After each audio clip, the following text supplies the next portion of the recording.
Hello everyone, good morning Wagga Base Hospital. This morning is Wednesday the 30th of August and I'm doing this education online in case I missed you during my stay this week. So my name's Amanda from LTR Medical and I've been on site to educate staff about a new device that is replacing the OnQ Pain Buster ball. So the new device is called the Accufuser. You can see the spelling here on the carry bag. So your hospital has ordered the Accufuser. You've got a few weeks supply left of the OnQ Pain Buster and then you'll be seeing this new device out there. So just to let you know, I'm going to talk mainly about how it differs from the Pain Buster, specifically to bring your attention to that. So the Accufuser and the Simpax catheter does not come as a kit. It is designed as a build your own kit to reduce wastage. So when you are getting the equipment ready for the operating theatre, you will need to grab a few things. So the device itself, so this is really just the bulb that will be holding the medication. You will also need a catheter of choice, Simpax catheter, or if the surgeon or anaesthetist is using a different brand, that's fine. Please grab that catheter. You will also need to grab a carry bag. And the one item that I don't have with me, but you may be requested for, is called a Y splitter. So this is basically a small piece of extension tubing in the shape of a Y with the ability to run two catheters from the one Accufuser device, predominantly for something like abdominal surgery. So I'm now just going to talk you through the device. So we'll start with the Simpax catheter range. I believe the hospital will be having a couple of different sizes on shelf. Now, when I say sizes, all that will be changing is the fenestrations, or the holes in the catheter where fluid will be released. You can see on this package here, if I hold that close to the screen, up in the top, it shows you that 21 centimetres of this catheter has fenestrations. So that's basically where you'll see the different size. And for example, I'll now show you another one. This one says 15 centimetres up here, showing in the catheter fenestrations. So that's what will direct you to the appropriate one for the case that you are preparing for. Now, with the Simpax catheters, everything after you open the equipment comes in the kit. So bear in mind, you don't always have to use everything that's in the kit, but I'm just going to let you know what is in here. So there is a small syringe and a smaller needle. I'll actually take this out. So that, for example, could be used for direct infiltration at the site. So those ones. You then have your large trocar, tunneler, introducer, whatever you would like to call that.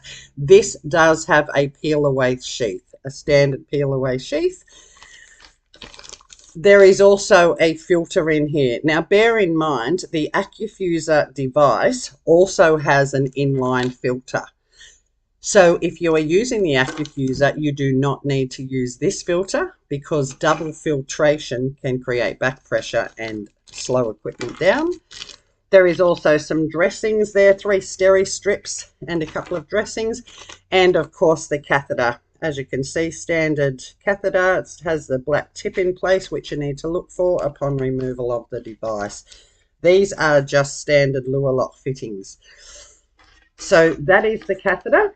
The Accufuser itself, I've actually already preloaded some into here so you can see what it looks like as it loads.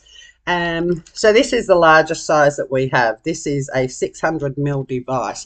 You must fill it to at least 50%. So in this device, you must at least put 300 ml in, but you do not need to fill it up completely. This is our filling port. So basically it allows fluid to be injected. It has an anti-reflux valve. You cannot remove fluid from this part. We continue to go down the line. There is a clamp on here. Please don't clamp your line during filling. That creates a memory on the line. No need to clamp the line. We then come down to our flow control box. So this is basically the rate adjuster. This device runs from 0 to 15 mils an hour, and this is the key that adjusts the rate. So you basically click that, turn it to the prescribed rate. I now have this set on 11 mils an hour. So I'm just going to hold that closer. So you just need to line that up to where the arrow is. If, for example, you wanted a delayed start, you could leave this on 0 when you hand the patient to recovery. One nuance I would like to point out, please don't have it in between a number. The device doesn't know what it's doing and may affect flow rate. So make sure that arrow is pointing directly on the number.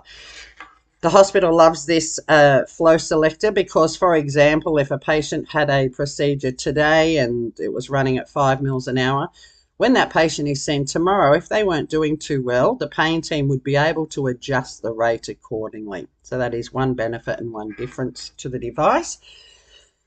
Now this is an antibacterial and air elimination filter. This is yet again another particular thing to take note of.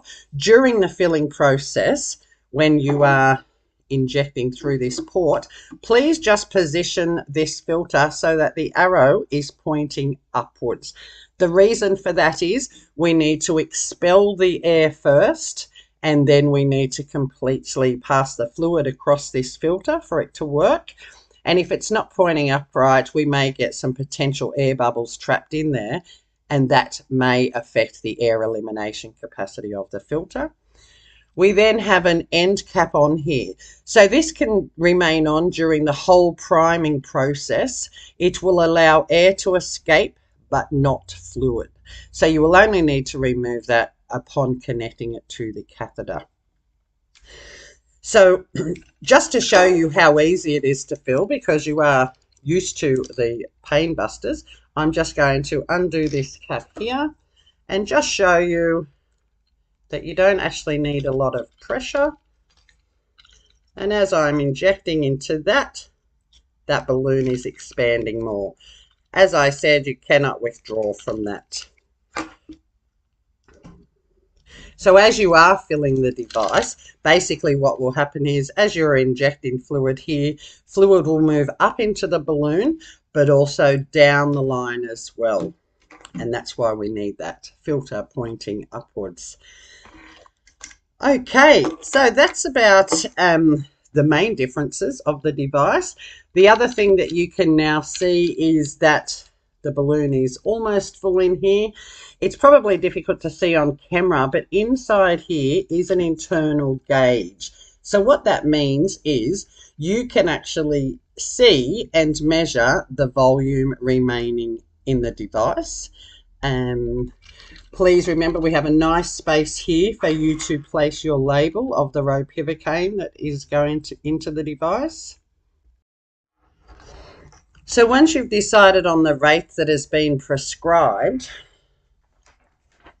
on the statewide appropriate form, please remove this key. This does not stay with the patient. You will find in recovery there is a container on the desk called Accufuser keys. If you could place that key in the bucket, they will be distributed to all ward areas. I don't think there's much more to let you know. That just make sure that your form is completed. It is called the Accufuser. Make sure that your device is labelled. It can then be placed in the carry bag.